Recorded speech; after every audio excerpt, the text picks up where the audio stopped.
नमस्कार मंडळी, उद्या आहे संकष्टी चतुर्थी.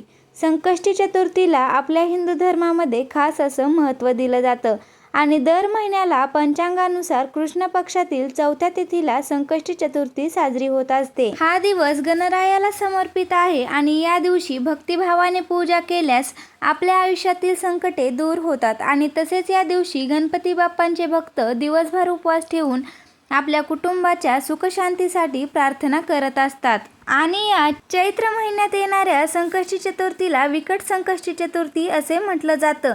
या दिवशी श्री गणपती बाप्पा यांच्या विकट रूपाची पूजा केली जाते. धार्मिक श्रद्धेनुसार या व्रताचे पालन केल्याने संकटे दूर होतात आणि मनोकामना पूर्ण होतात असे म्हटले जाते. या दिवशी श्री गणेश यांची भक्तिपूर्वक पूजा केल्याने जीवनातील सर्व अडथळे, अडचणी आणि संकटे दूर होतात आणि बाप्पा आपल्याला संकटांपासून मुक्त करतात. श्रद्धेनुसार गणपती बाप्पांची विधिवत पूजा केल्याने मनोकामना पूर्ण होतात. बुद्धीचे अधिष्ठाता देव असल्यामुळे विद्यार्थ्यांसाठी बाप्पाचे दर्शन घेणे अधिक फलदायी ठरते. बघा, तुमच्या आयुष्यात काही अडचणी असतील, समस्या असतील तर या दिवशी नक्की उपवास करा. मनोभावे गणेशाची पूजा करा. त्यामुळे तुमच्या कष्टांना, तुमच्या प्रयत्नांना चांगले फळ मिळेल. या दिवशी गणपती बाप्पांना प्रिय असलेले जास्वंदीचे फूल दुर्वा वाहून गणपती बाप्पांची पूजा करावी. दुर्वा अर्पण नाही केल्या तर गणपती बाप्पांची पूजा अपूर्णच राहते. त्यामुळे आवर्जून गणपती बाप्पांना दुर्वा अर्पण करा. तसेच मोदकांचा नैवेद्य दाखवावा आणि रात्री चंद्राचे दर्शन घेऊनच उपवास सोडावा. अन्यथा या व्रताचे पूर्ण फळ तुम्हाला मिळणार नाही. या संकष्टी चतुर्थीच्या दिवशी चंद्रोदयाची वेळ रात्री 9:41 आहे. या वेळेला तुम्हाला चंद्रदर्शन घेऊन चंद्राला अर्घ्य देऊन नंतरच व्रत सोडायचं आहे. तर बघा मंडळी, संकष्टी चतुर्थी ही श्री गणपती बाप्पा यांना समर्पित अशी अत्यंत महत्त्वाची तिथी आहे.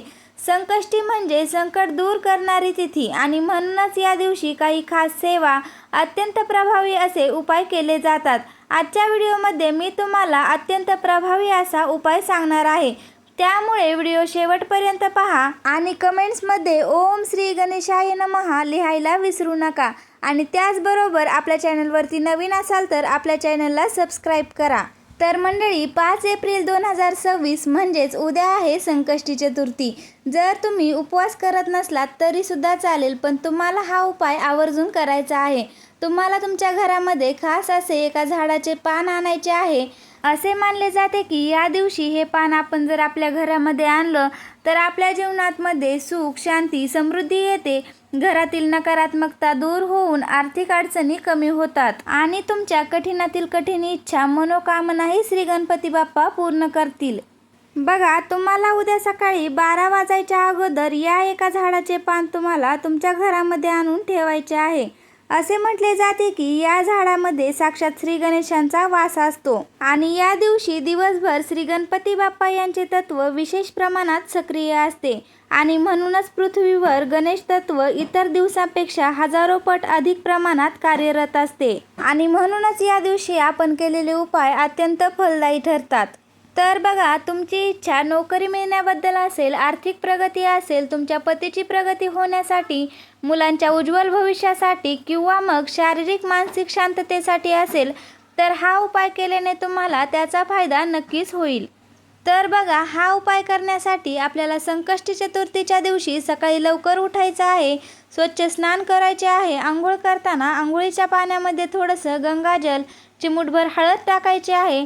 त्यामुळे आपलं शरीर, मन, आत्मा शुद्ध आणि पवित्र होतो. त्यानंतर देवघरातील देवांची विधिवत पूजा करायची आहे आणि गणपती बाप्पांना अभिषेक करायचा आहे. पंचामृताने, कच्च्या दुधाने किंवा मग स्वच्छ पाण्याने सुद्धा अभिषेक करू शकता. त्यानंतर पूजा करून धूपदीप लावून घ्यायचा आहे. आता बघा, आपल्या हिंदू शास्त्रामध्ये अशी काही झाडे झुडपे आहेत ज्यामध्ये साक्षात देवी देवता वास करत असतात आणि त्या झाडामध्ये एक प्रकारची दैवी शक्ती असते आणि असेच एक दैवी शक्ती असलेलं झाड म्हणजे जास्वंदीचं झाड. गणपती बाप्पांना जास्वंदीचे फुलंही अतिशय प्रिय आहेत.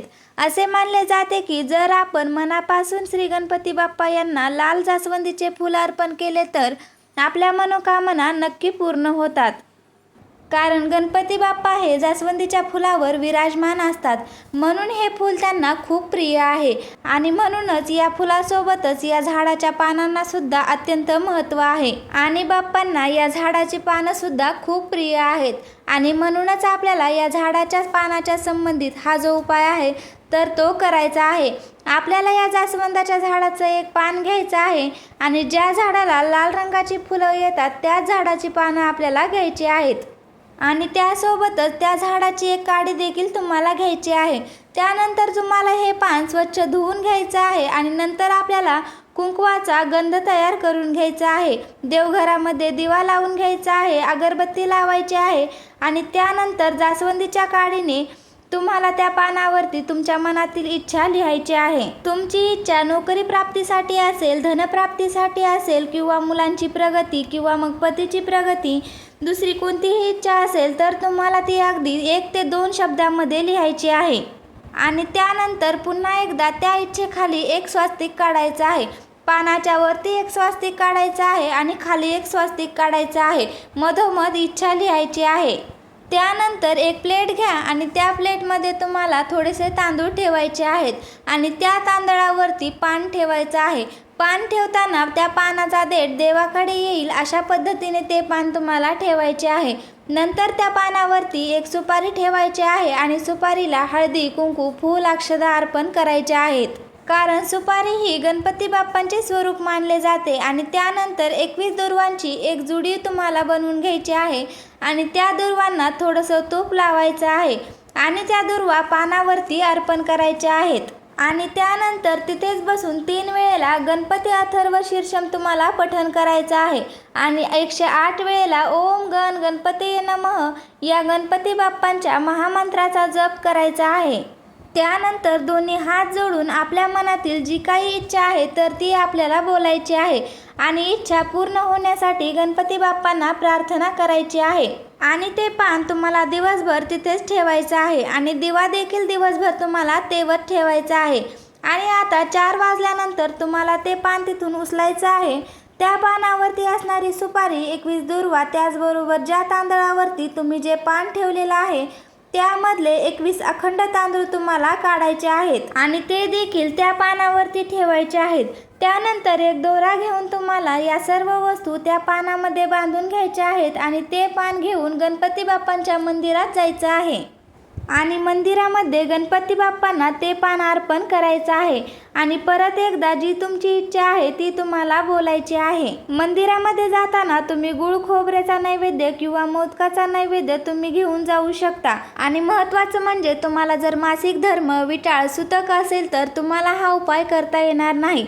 तर मंडळी, कसा वाटला तुम्हाला आजचा व्हिडिओ मला कमेंट्समध्ये नक्की सांगा. व्हिडिओ आवडला असेल तर एक लाईक करा आणि जास्तीत जास्त लोकांपर्यंत व्हिडिओ शेअर करा.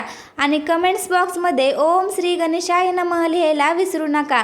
आणि आपल्या चॅनलला जाता जाता तेवढं सबस्क्राईब करून नक्की जा. धन्यवाद.